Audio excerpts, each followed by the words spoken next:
Hello, it's Duncan. This is the second episode in a series on writing a simple JSON parser in Kotlin. In the first episode I tried TDD as if I meant it, religiously doing the simplest thing that could possibly work. Things went smoothly until I tried to parse an array of strings where the strings contained array separators, and at this point the simple strategy fell into a hole.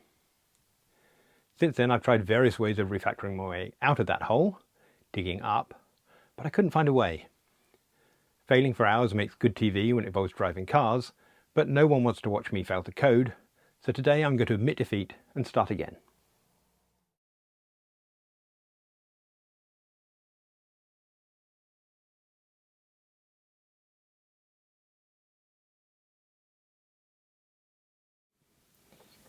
Let's just remind ourselves where we got to with TDD as if we really mean it. We had some really simple tests, parsing empty strings, parsing null, parsing Booleans and numbers, and putting spaces around them, and it all worked really quite well. Same with strings, that worked quite well, but arrays not so well. And the reason is that our parsing started with just trimming a string and then looking at what's inside it. And if we saw a structure like a string or an array, it parsed that. And parse array here splits the array on a comma. But our issue was that if we have a string inside the array and a string has a comma in it, then the bits inside here are split on the comma, but they're split here inside the string as well as here outside the string, so things go wrong. Now I'd love to be able to tell you that I found a way of refactoring from here into something that parses arrays of strings with commas in them and so on, but the truth is I just haven't. This approach to parsing seems to have reached a local maximum, and I think we're going to have to undo some things to go downhill if we're to find a parser that really works well.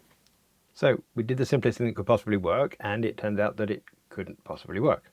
Or at least I'm not clever enough to refactor from here. So what do we do? Well, I think we start again, informed by what we've learned. So I'm going to comment that back out again. I'm going to make this parse into a private function so that we can put another version somewhere else. Run all the tests to check that everything's okay. And now let's work our way up with a different approach, but again, working as simply as we possibly can. So I'm going to create a new test, and we're going to call it JSON 2 tests. And let's grab ourselves a test. And this is going to be, what did we start with before? Let's remind ourselves. We started with an empty string. In fact, I think I'm just going to copy that test. So we'll put that in here. Now we've got 3 tests, which is cheating a bit. And we're going to implement parse. In fact, we know the signature we want. That was a success from last time. So I'm going to go and grab this private fun parse and put it in here. And for now, I'm going to say to do, run these tests. They fail, and we can throw illegal argument exception from here to make it pass. And I guess it's true that all these other versions will equally well pass. Where are they? Here they go. So let's copy those and run. Good.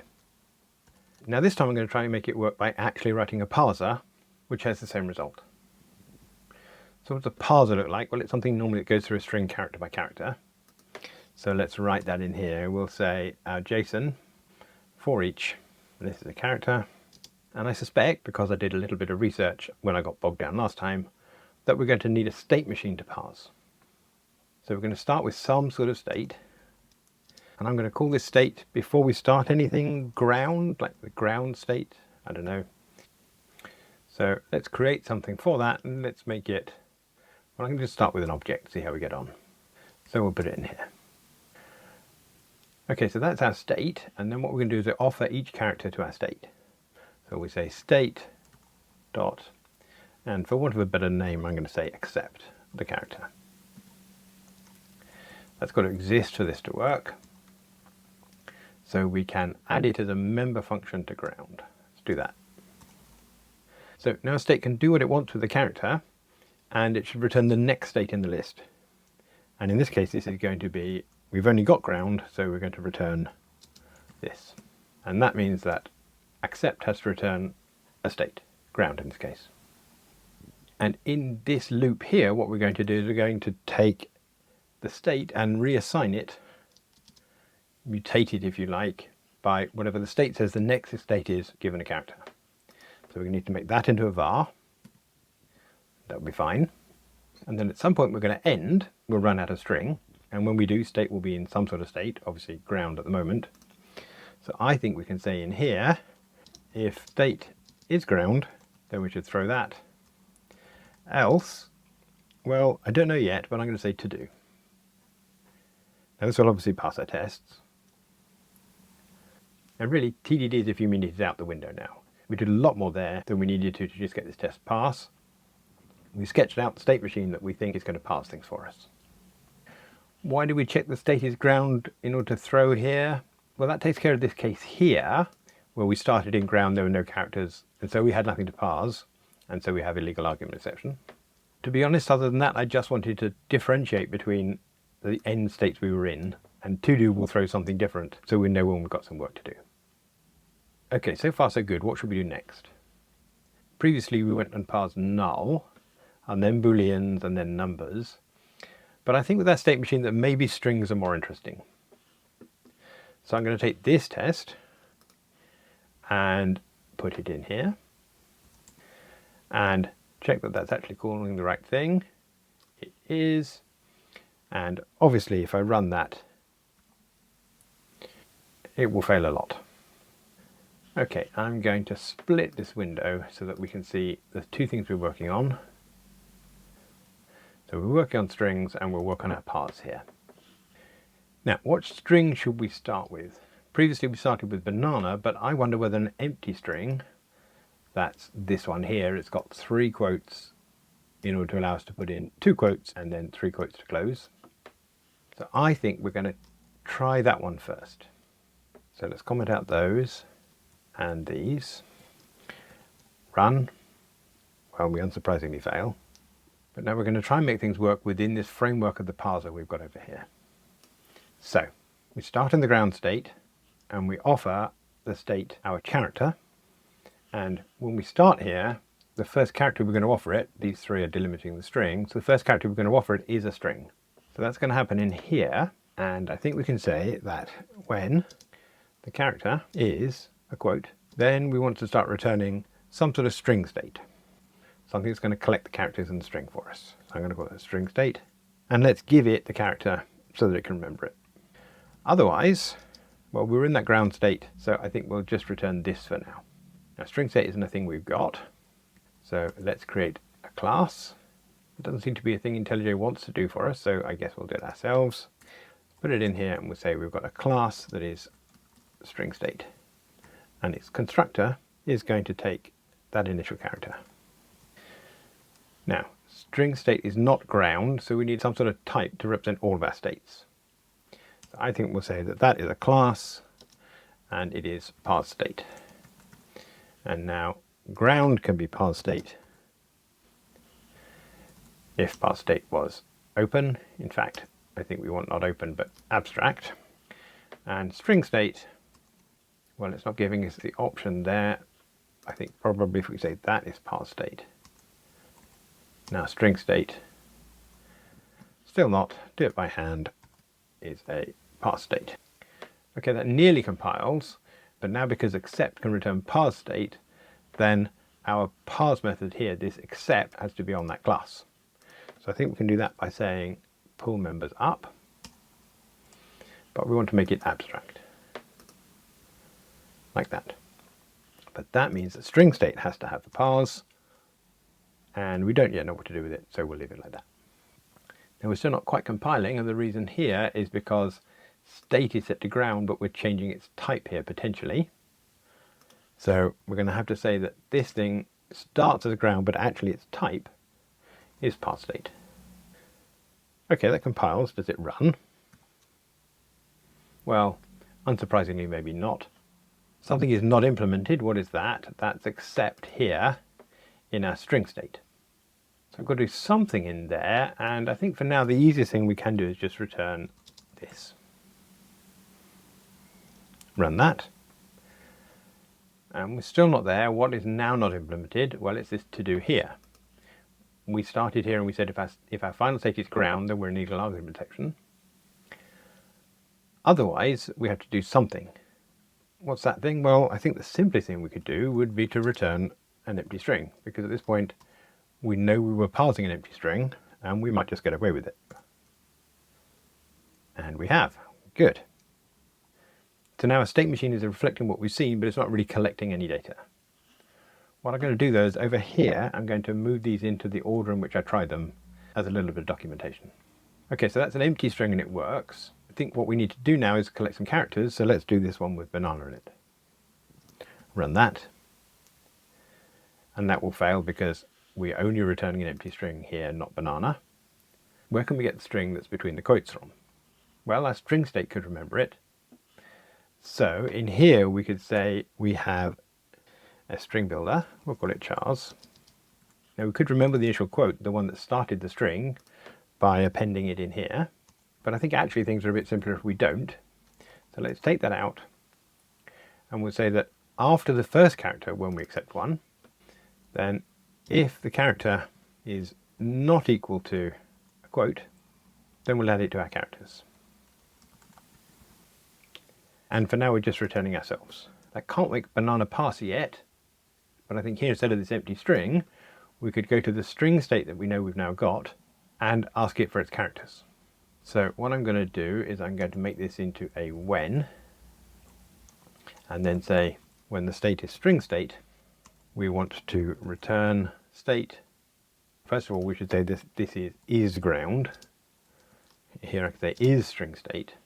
Now, however, it doesn't know that state is string state because it could have changed. I don't really know how, but what we can say in here is val final state is my state, and now this is my final state. Now it knows that that is my string state, so I can say that's my chars to string. Does that pass? Well, good start. Got a little bit of tidying up to do. This char is unused, so I think we'll just remove it. That means we don't pass it in there.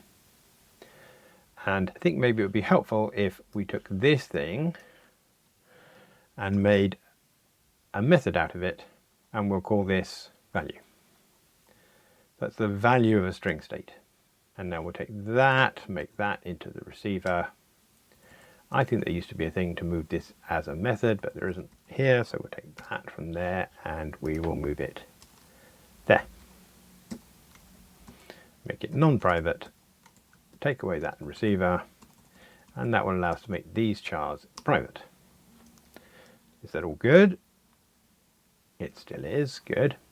Now you may be able to see holes in the logic here, I know I can, but remember we're trying to keep things as simple as we can and add tests to expose those logic holes. So on which subject, what happens if we start with white space? Run that. Well, that passes. Why is that? Well, I suppose that we started in ground and then ground saw a space, so it just returned itself. So we were sitting in the ground state until we got to the quote, after which we were passing the string. Well, that's quite nice. Let's try putting a space after the string and run that. Ah, this fails. Why does it fail? Well, we expected banana, but actually we got banana with a space on the end. Why is that? Well, our string set has carried on returning this itself, and it's carried on appending the characters. So it didn't remember the quote, but it did remember the space after the quote because it was still collecting. Now we can fix that by changing the logic in here. What I think we want to say is that if the character is an end quote, then we're going to return ground. Otherwise, we're going to append the character to our buffer and return ourselves. How does that go? Oh, we've got an illegal argument exception.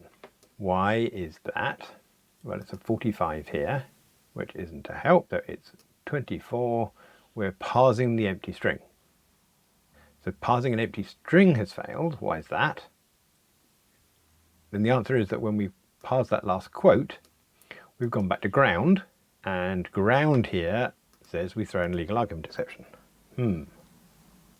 What I think we need at the moment is some way of returning the last valid state. The last state that wasn't ground, so that we pick up this string state. Now we could try and do that in this loop, but I think a nicer way of doing it would be to have a state remember the previous state. Now we can't do that if ground is an object, but we can if it's a class. That means that we need a constructor. And in fact, it means that every parse state would have a previous state. So I'll say val previous state, and that is itself a parse state. And I guess it may be null because our very initial ground doesn't have a previous state. Okay, so we need to add that as a constructor parameter, and that doesn't appear to be, I lost the S there. Try that. Add a constructor parameter for the previous state. Good. And the same thing here. A little bit of reformatting so you can read it.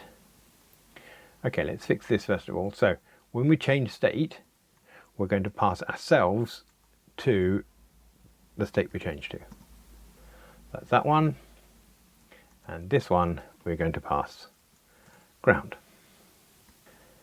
And now one last little change here. This ground state at the top has no previous state, so that's null. Now that won't have fixed anything. Indeed. Now how do we find something to return? Well, we go to our final state, and if it's string state, then we can return its value. If it's a ground state though, and it's got a previous string state, then that's the thing we want to return. I think we can do this by taking the idea of value and putting that up into a superclass, and again making it abstract. Now ground has to implement it, and the ground state can say, if my previous state is null, then we know we've found nothing. So this is the case where we want to throw illegal argument exception. Otherwise, I can ask my previous state for its value and return that. And now up here, we can go to our final state, and instead of asking what it is and doing different things, we can return the final state, which is state.value. Is that true? Goodness, it is. At least as far as the test data we've got at the moment. A little tidy up, I think we can make this into a when, and then pull the return out to make this a single expression. Good. Now I think I expect that spaces inside a string won't be an issue, so we'll try that. I think I expect that only spaces inside a string won't be an issue, so that's okay. But now what about an escaped quote inside a string? Well, we're not handling that, so I suspect things will go wrong. And indeed they do. What have we got? We've got an empty string. I suspect what happened here is that we were in string state until we got to here, then we were in ground state. Ground state was throwing away these WORLDs. Then we passed a single quote, which put us into a string state, and then the string ended, so we were in that string state, so that's why we got this empty string here. Interesting. I think we can fix that by saying that if the string accepts a quote character, but the last character it had was a backslash, then it shouldn't go back to ground, and in fact it should discard the backslash because we are escaping it. What does that mean? Well, I'm going to turn this into a when, lift the return out, and now in the case of receiving a quote, I want to say if chars ends with the backslash, then I want to take the backslash off of the end of the string and put this quote in. So that will be something like chars dot delete character at, this is going to be the length of chars -1, and then append our character. And then we're carrying on collecting, so our return is going to be this, else we're going to go to ground. Reformat that, see if it looks good. Well, not bad. Let's try running it. It looks good, and it turns out to be good. Okay, what's our next string test here? It's saying that if we parse something that starts with a quote banana but doesn't actually end with a quote, that is, there's only 3 quotes here, then we should be throwing a legal argument exception. Interesting. Let's see whether we do. And we don't. Why is that? Well, I suppose what's happened is that when we hit the end of our string in here, we were in a string state and we returned the string state value. What we'd like is, if the string state hasn't been terminated, for it to throw our legal argument exception when we try and get the value. The problem is that it doesn't know that it hasn't been terminated. If, however, the string was collecting all of its characters, including the terminating quotes, then it would know. So I think we'll add in here the character that started us off. So this is char of char. When we're created, we will append that to the string builder. When we leave our own state, we'll remember it. So as well as going to ground, we'll say char's append, char. And then finally, our value, well, we'll have to get rid of the characters, the 2 characters at either end we've just remembered. But we get the option of looking to see whether the last one is actually a quote. So in here we can say our value is when char's last is not equal to our quote, then we want to throw our legal argument exception. This is all a bit of a mess because I actually want to do that like that. So when the char's last is not a quote, then we're going to throw a legal argument exception. Otherwise, we're going to substring from the first character, which we know is now going to be a quote, to char's dot length -1. Is that right? We failed to pass in the character to our start state, but now we're good. Little tidy up, making this into an expression body, and this one here. Does that look right? It kind of does. Run the tests. Good. And now down here we've got our killer strings. Let's just try them all and run. Oh, and we have a failure. That's interesting. Let's just print out each one of these strings as we do it.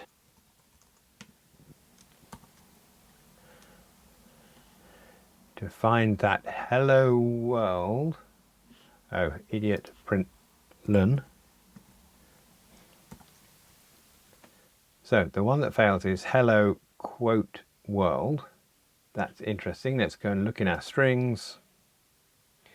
And this is string with a quote.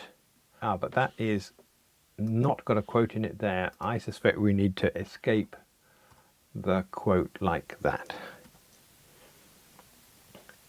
That's better. Good. Right then, I think the strings are done. Let's lock that in with a commit of parsing strings in JSON to tests. Splendid.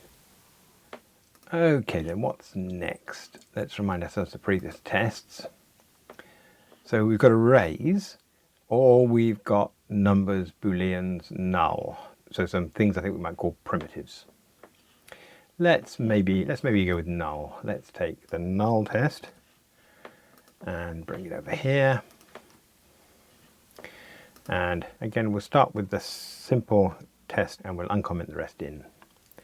Run the tests. Okay, that fails. Why is that?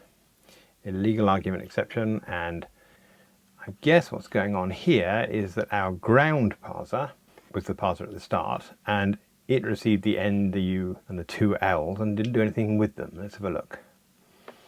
So yes, if we go to StringState or this, I suppose what we actually need is a sort of literal state.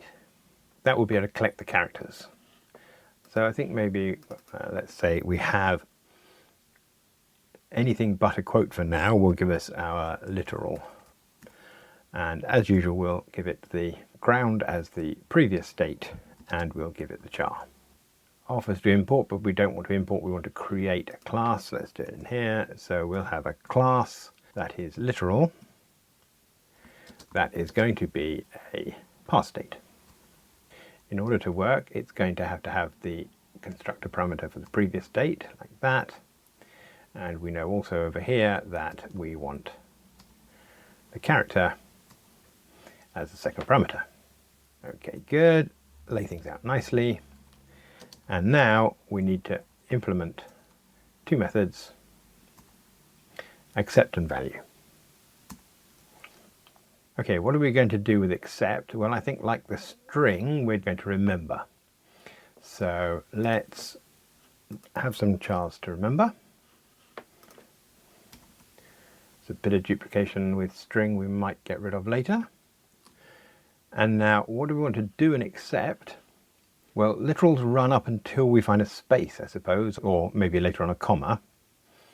So let's say in our parse state that we are going to return when char, no, we want to check against white space. In fact, we don't want the subject there. I think we'll say when char is white space.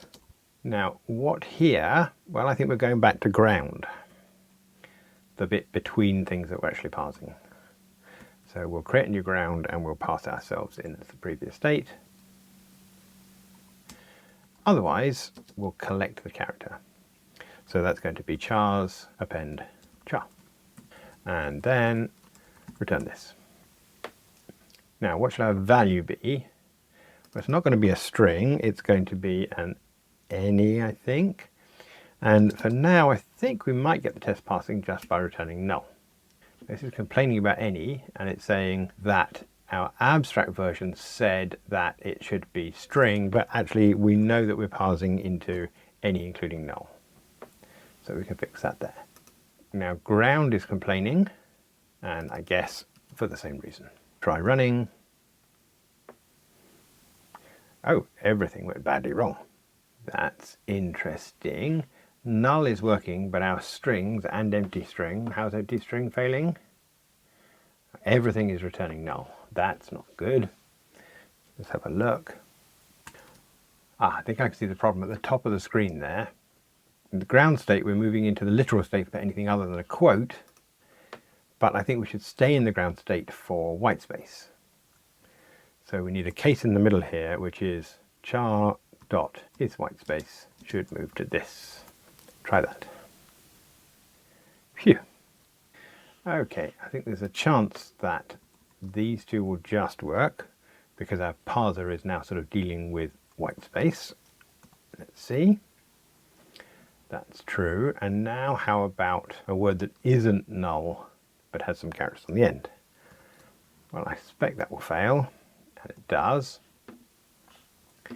And our problem here, I guess, is that at this point here, where we come to return our value, we're returning null no matter what. Instead of that, though, we should say we only return null when chars.toString equals the string null. What about the other cases? Well, we need an else, and I don't think we should have any of those yet, so we'll do that and run. Oh, but I'm wrong, of course. We actually have a case, and it's this one here. And we know what we want to do. It's a legal argument exception. So if we are not null, we want to throw a legal argument exception. And we'll think about error messages later on. Okay, good. That's nulls done. What's next? Let's go back to JSON tests and remind ourselves. We have some Booleans. Let's take those, copy them in here. And we'll start with one easy one to break the tests. Good. And now we're getting this illegal argument exception here from our literal. But when we look at the pattern, true and false are just like null, they're literal. So I think we should be able to say that our literal will be collecting them. And so if we see that we are true, then we return true. Does that work? It does. So I think we should probably just be able to uncomment all those, put in false.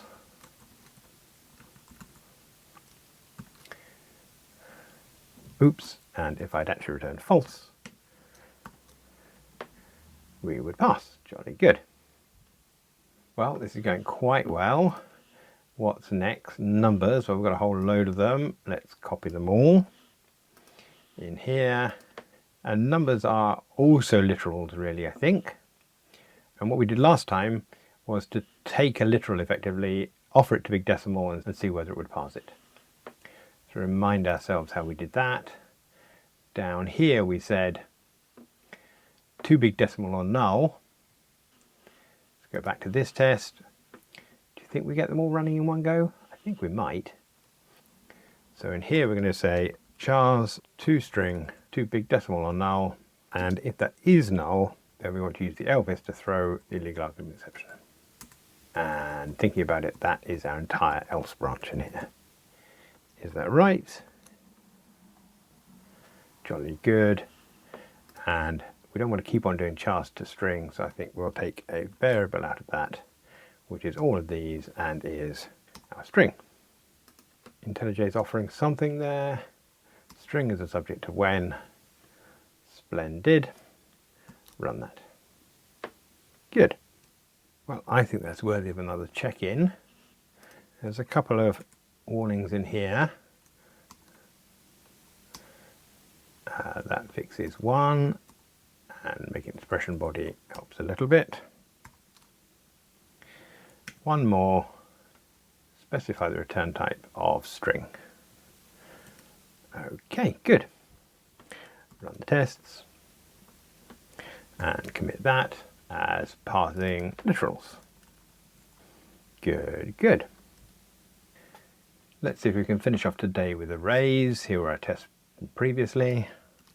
Pull those into JSON 2 tests in here. And once again, we will comment out the hard things and get just one thing failing. So try and run that. It fails. Why? And literal value here is throwing a legal argument exception. And you can see the reason is that we've been collecting these brackets in our literal. Well, that's not what we want. I think we probably need a parser state for array. So let's have a look. We're going to start in the ground state, and we used quote to put us into StringState, but I think we could use bracket to put us into array. And we learned from StringState that it's handy to remember the delimiters. Okay, then at least at the first pass, the StringState and array state are going to be very similar. So I think I'm just going to copy the StringState for now. So duplicate that and call this array state. And now we probably don't have to deal with escaping, so I can get rid of this bit. But we need to think about the end character. And so if we see the end character, then we want to remember it, but otherwise go back to ground. In between the square brackets, for now we'll just remember the characters. What's our value? Well, it's not going to be a string, it's going to be, we know, a list any question mark to match our expectation here.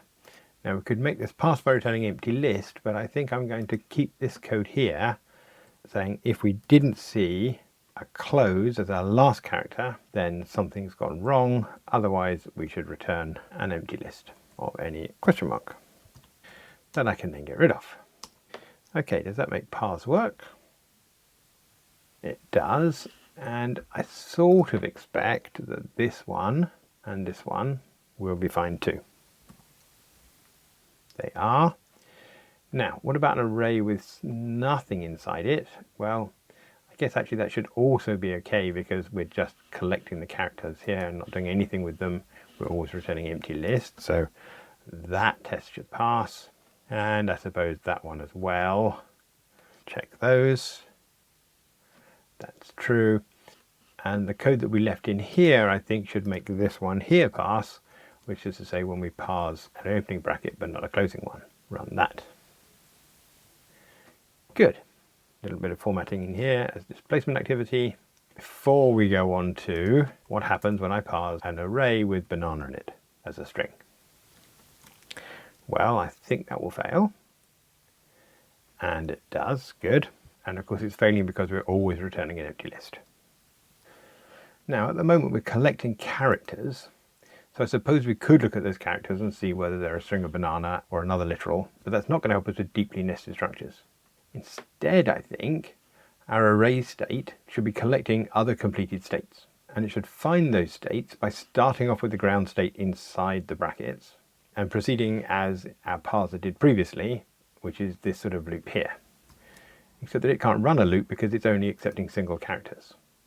So what I think we need to do is start with a private var parse state, which can be any parse state, but starts as a ground.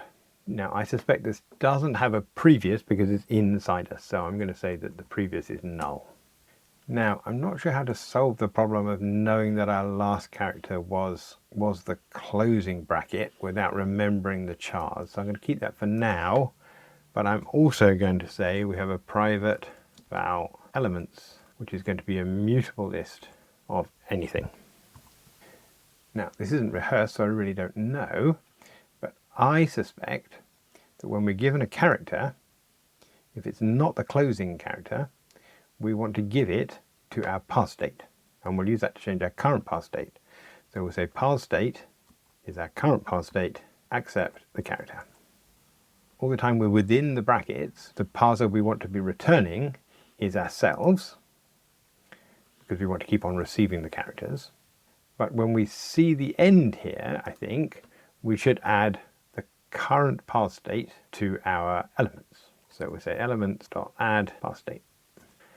Okay, and now here in our value, well, if all is well, I think that might be our elements, which are parsers, and so we need to map those into it.value.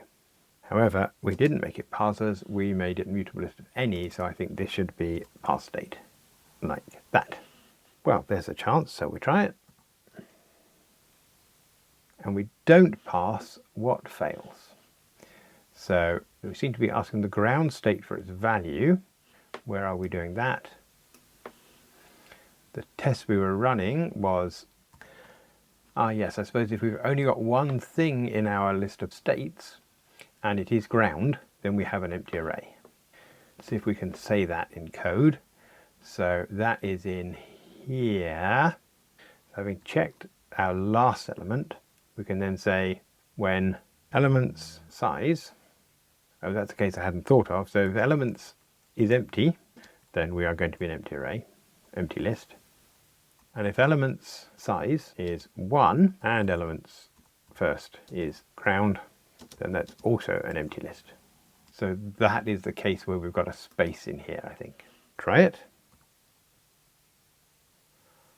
Well, that's made a few work, but banana isn't. So it's looking like even when we had banana, we were turning one of these to an empty list. So what I think is happening now is that because we're accepting the first character, which is our bracket, we're giving that to ground, and ground is just accepting it and moving on. Ground doesn't know to take a bracket. I wonder whether the problem here is that we are not swallowing the initial opening bracket, even though we're being given it. So I think perhaps we want to say when we are given the initial opening, then we want to add it to our characters, although I don't know we need to, but not offer it to our parse state yet, just return ourselves. Have a go. No, that's no better. I think it's time to admit that we need the debugger, so I'm going to comment out these cases and set a breakpoint in our 1, 2, 3 to see what's going on, and then finally in here to see what it is that we return at the end. Okay, let's run just this test in the debugger. Let's have a look. The first character we've stopped with is in fact the quotation marks, not as I expected, the bracket. So I would have expected that the first thing we would have seen, no, of course, our first character is being accumulated in our constructor. So in fact this bit here wasn't required at all. Okay, we can get rid of that in a minute. Let's carry on. So now we know we're dealing with a quote, and parse state is ground, so when ground accepts a quote it should go to string. So let's step over that and we'll have a look at this. Parse state is StringState. Good. We will collect the character and we'll return ourselves so that we should get the next character. Now the next character is the B from banana here. That will send to the string, and the string should still be a string then. So if we step over here, our parse state is still StringState. And so I think we can probably quite happily see that we step over B. I'm going to run on A, N, A, N, A, a quote. That should get us to the ground state from the string. There we are, ground. Run on, and we should see the end bracket there, and then we should add our parse state. Aha, our parse state is ground. There we go, that's our issue. We changed the parse state here from string to ground as a result of processing the quote, but that meant that when we processed the right square bracket, our parse state was ground, and that's what we added into our list. Well, that's no good. I suspect what we need to do is to put the parse state into the array if it changes here. Let's have a go at that.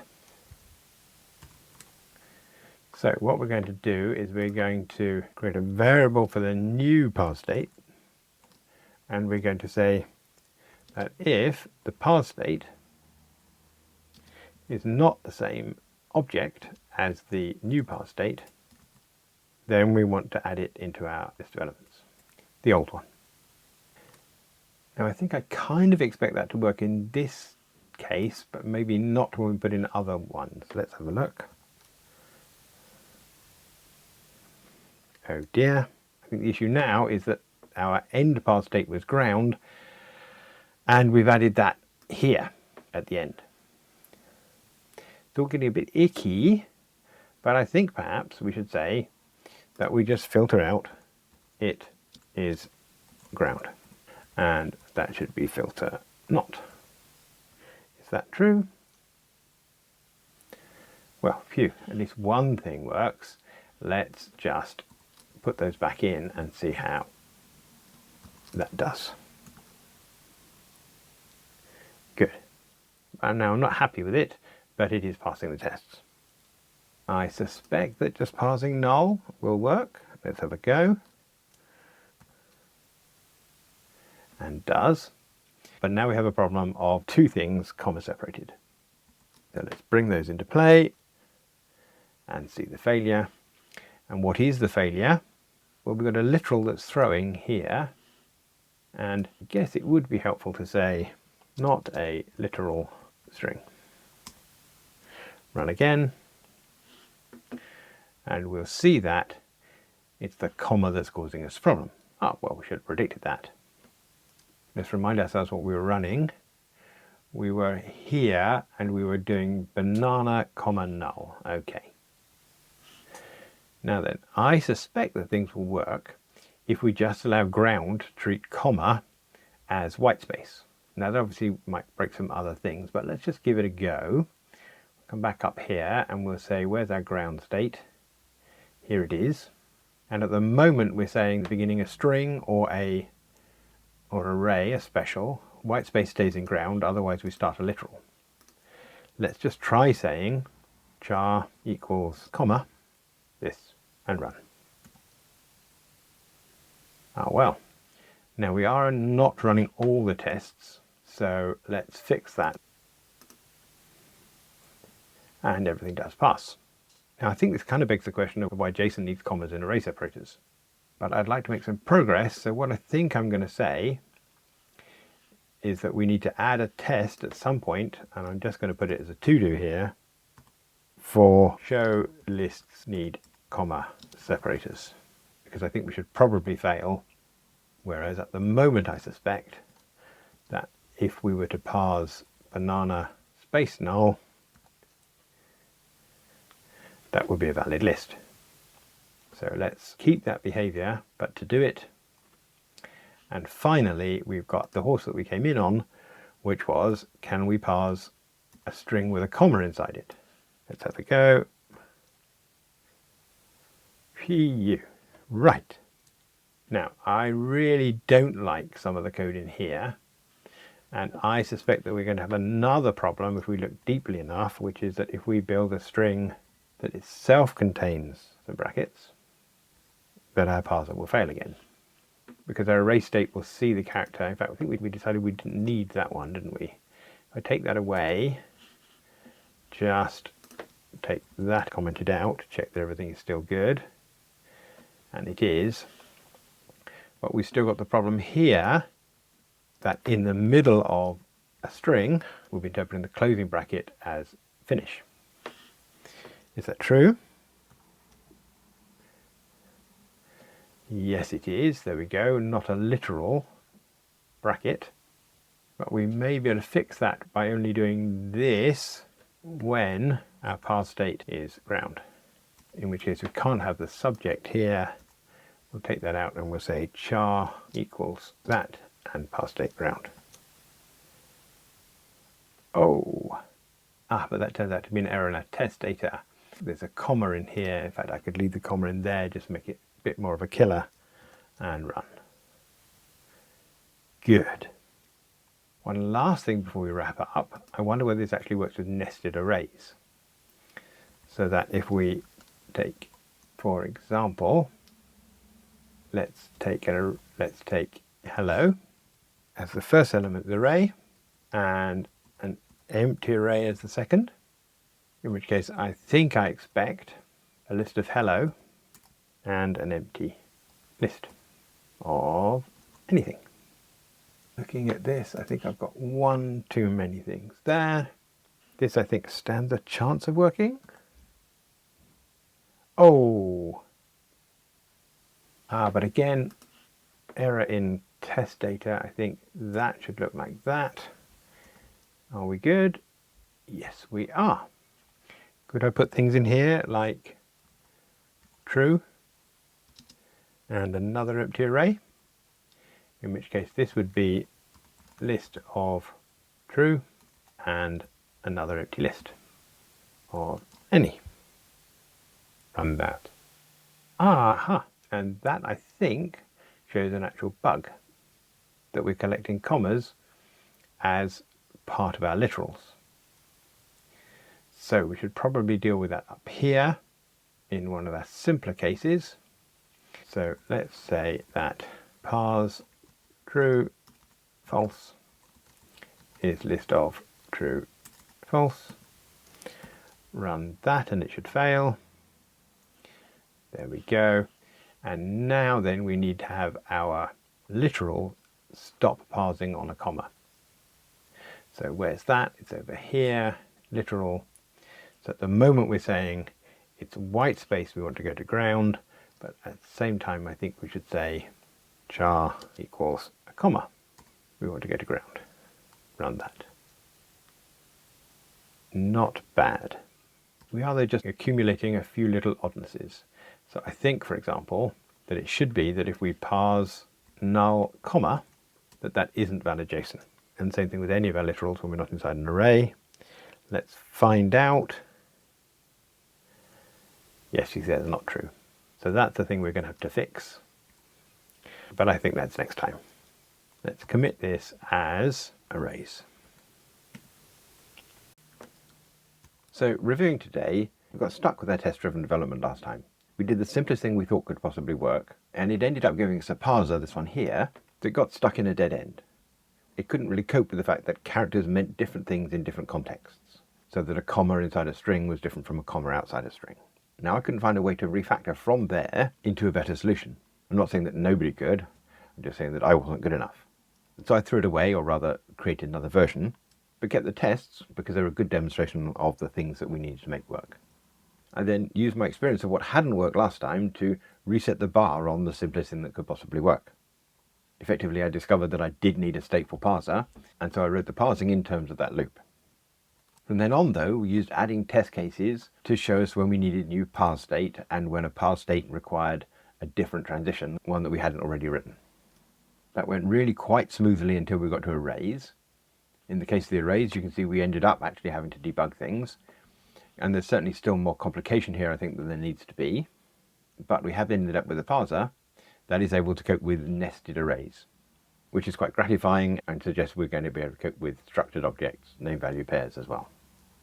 but some things fell out of our parser, like here, where I think we're able to return a result for things that are invalid JavaScript. So that's the thing I think we need to look into as well. If you'd like to see the solution to those problems, and I haven't written them yet, so I hope I'm not over-promising, then please subscribe to the channel, hit like on this video so other people can find it, and buy the book that I wrote with that price called Java to Kotlin, a Refactoring Guidebook, details of which are in the show notes below. Thanks for watching.